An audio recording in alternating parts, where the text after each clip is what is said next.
30 సార్లు పిలిచినా విచారణకు సహకరిస్తాం.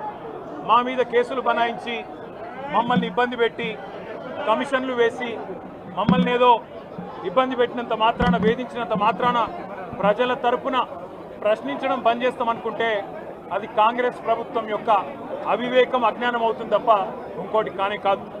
పెద్దలు కేసీఆర్ గారిని, పెద్దలు హరీష్ రావు గారిని కాళేశ్వరం కమిషన్ ముందు కూర్చోబెట్టి మీరు పైశాచికానందం పొందొచ్చు. ఇవాళ ఏసీబీ ముందుకి విచారణకు పిలిపించి కొంత మానసికంగా రాక్షసానందం పొందుతూ ఉండవచ్చు. అవసరమైతే అరెస్ట్ కూడా చేస్తారు కావచ్చు. కానీ ఒకటి పక్క, తెలంగాణ కోసం గతంలోనే జైలుకు పోయి వచ్చిన వాళ్ళం. హైదరాబాద్ బ్రాండ్ ఇమేజ్ను పెంచే ప్రయత్నంలో భాగంగా హైదరాబాద్ బ్రాండ్ని కాపాడే క్రమంలో తీసుకున్న ఒక నిర్ణయం వల్ల మళ్ళీ జైలుకు పోవాల్సి వచ్చినా భయపడేది లేదు. ఒకసారి కాదు, 100 సార్లు అయినా జైలుకు పోతాం. కానీ వదిలిపెట్టాం కాంగ్రెస్ ప్రభుత్వాన్ని, కాంగ్రెస్ పార్టీని. మీరిచ్చిన 420 హామీలు, మీరిచ్చిన దొంగ 6 గ్యారంటీలు, మీరిచ్చిన డిక్లరేషన్లు ఇవాళ మీరు లోకల్ బాడీ ఎన్నికలకు సిద్ధమవుతా ఉన్నారని చెప్పి వార్తలు వస్తూ ఉన్నాయి. రేవంత్ రెడ్డి గారు నిన్ను మొత్తం రాష్ట్రంలోని బీసీ వర్గాల ప్రజలందరూ గమనిస్తున్నారు.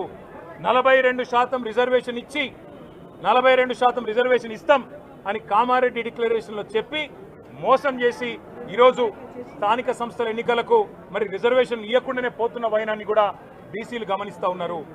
రైతు బంధు పేరిట ఎలక్షన్ బంధుగా మార్చి ఎలక్షన్లు వచ్చినప్పుడు మాత్రమే రైతు బంధు వేస్తున్న విషయాన్ని రైతులు గమనిస్తున్నారు. నెలకు 2500 ఎగ్గొట్టిన విషయాన్ని ఈ రాష్ట్రంలోని మహిళలు గమనిస్తూ ఉన్నారు. 2 లక్షల ఉద్యోగాలని చెప్పి నువ్వు చేసిన మోసాన్ని ఈరోజు రాష్ట్రంలోని యువత గమనించింది. కాబట్టే నీ దగ్గర చెప్పుకోవడానికి సమాధానం లేదు, చెప్పుకునేందుకు ఏమీ లేదు.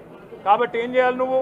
ఏదో ఒక డైవర్షన్ మీద, ఏదో ఒక రకంగా ఒక కమిషన్ అని, ఎంక్వైరీ అని, ఏదో జరిగిందని, ఇదిగో పులి అంటే అదిగో తోక అని, నువ్వేమో దున్నపోతు తినిందనగానే నీకు తయారుగా నీ జోడీదారు బీజేపీ రెడీగా ఉన్నాడు. నువ్వు దున్నపోతు తినిందనగానే వాడు దుడ్డం కట్టేయని వాడికి వస్తాడు. మీ ఇద్దరి దొంగ భాగోతం, మీ ఇద్దరి దొంగ నాటకాలు తెలంగాణ ప్రజలకు అర్థమైనాయి. మేము మాత్రం వాళ్ళ పెడితే గిడితే ఒక వ్యక్తినో 2 వ్యక్తులను జైల్లో పెడతాం. కానీ లక్షలాది మంది కేసీఆర్ సైనికులను టచ్ చేసే ధైర్యం నీకు లేదు.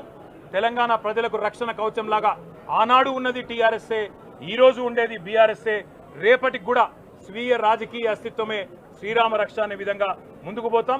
నువ్వు ఒక్కసారి కాదు, 100 సార్లు పిలిచినా వస్తా, 100 సార్లు నిజమే చెప్తా. నువ్వు లై డిటెక్టర్ పరీక్షకు నీకు దమ్ముంటే నువ్వు మగాడివైతే రా. రాష్ట్ర ప్రజలందరూ చూస్తుండగా లై డిటెక్టర్ కూడా రెడీ.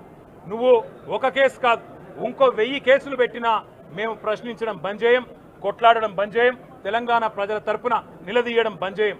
నువ్వు వేధింపులతో, కేసులతో ఏదో సాధిస్తాననుకుంటే నువ్వు సాధించేదేమీ లేదు. అన్నిటికీ తెగించే కొట్లాటకు ముందుకు వచ్చినాం. తప్పకుండా అన్ని ఎదుర్కొంటామని చెప్పి మీ అందరికి తెలియజేస్తూ థ్యాంక్ యూ.